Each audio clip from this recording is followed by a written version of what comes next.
warahmatullahi wabarakatuh. Kami mahasiswa dari STIT Darul Fatah Tangerang, Prodi Pendidikan Agama Islam semester 4. Video ini dibuat untuk menyelesaikan salah satu tugas dalam mata kuliah Sejarah Pendidikan Islam dengan dosen pengampu Bapak Nandang Solihin MPD. Kami dari kelompok 2 terdiri dari 2 anggota yang masing-masing bekerja sama memenuhi tugas dengan judul materi pendidikan Islam pada masa Bani Umayyah dan Bani Abbasiyah.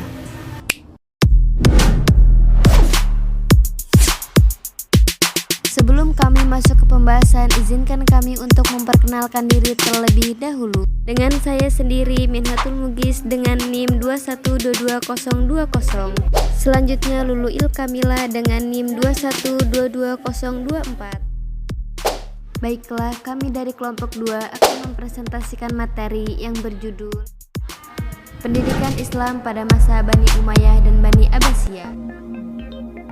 Sejarah pendidikan Islam erat kaitannya dengan sejarah Islam karena proses pendidikan Islam pada hakikatnya telah berlangsung sepanjang sejarah Islam dan berkembang pula seiring dengan perkembangan sosial budaya umat Islam.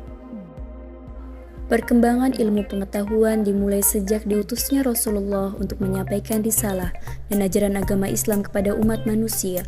Seiring berjalannya waktu, para sahabat dan tabi'in mulai muncul dan dikenal masyarakat luas karena keilmuannya, terlebih lagi ketika munculnya dinasti Bani Umayyah. Pendidikan Islam pada masa Bani Umayyah. Bani Umayyah adalah kekhalifahan Islam pertama setelah masa Khalifah Rasyidin yang memerintah dari tahun 661 Masehi sampai 750 Masehi. Pendiri dinasti Umayyah yang berasal dari suku Quraisy keturunan Bani Umayyah yang merupakan khalifah pertama yang bernama Muawiyah bin Abu Sufyan. Ciri-ciri pendidikan Islam di masa Bani Umayyah. Yang pertama, pendidikan Arab yang murni. Yang kedua, bertujuan menetapkan dasar-dasar agama. Yang ketiga, berpegang pada ilmu nakliyah dan lisaniyah. Yang keempat, berkomunikasi dengan bahasa tulisan. Yang kelima, keluasan untuk mempelajari bahasa asing. Dan yang keenam, pendidikan terpusat pada maktab, masjid, dan al-khutab. Sistem pendidikan Islam di masa Bani Umayyah. Desentrasi adalah pendidikan yang tidak hanya terpusat di ibu kota saja, tetapi sudah dikembangkan secara otonom di daerah yang telah dikuasai seiring dengan ekspansi teritorial. Tempat pendidikan pada masa dinasti Bani Umayyah. Yang pertama ialah khutab. Khutab adalah tempat belajar menulis dan membaca, menghafal Al-Quran, serta belajar pokok ajaran Islam. Yang kedua ialah masjid.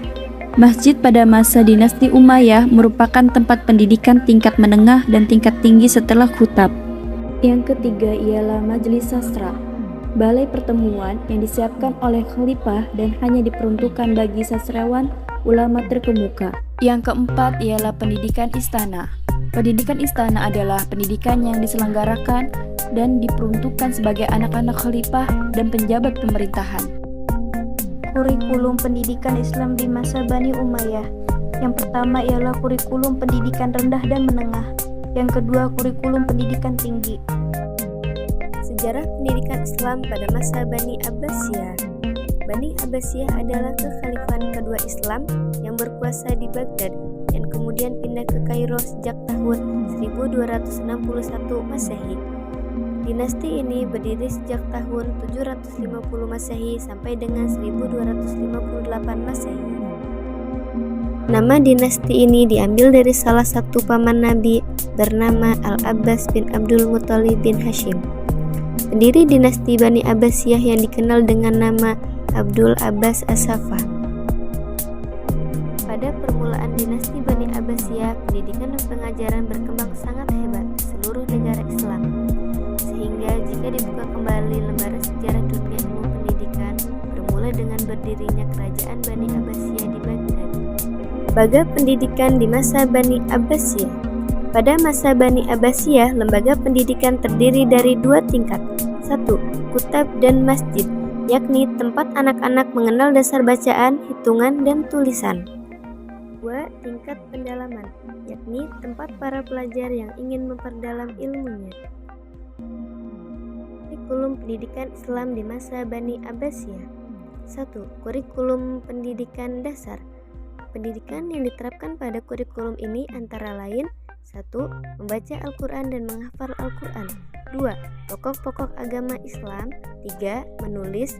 4. Kisah riwayat orang-orang besar Islam. 5. Membaca dan menghafal syair-syair. 6. Menghitung. 7. Pokok-pokok nahwu dan shorof. 2. Kurikulum pendidikan menengah. Pelajaran yang diterapkan pada kurikulum ini antara lain 1. Al-Quran. 2. Bahasa Arab dan kesastraan. 3. Fikih dan tafsir hadis. 4. Nahwu shorof balaghah. 5. Ilmu mantik. 6. Ilmu-ilmu pasti. 7. Ilmu falak. 8. Tarkik. 9. Ilmu-ilmu alam. 10. Kedokteran. 3. Kurikulum pendidikan tinggi. Pelajaran yang diterapkan pada kurikulum ini antara lain 1. Jurusan ilmu agama dan bahasa serta sastra Arab atau disebut juga ilmu-ilmu nakliyah. 2. Jurusan ilmu umum atau disebut juga ilmu akliyah.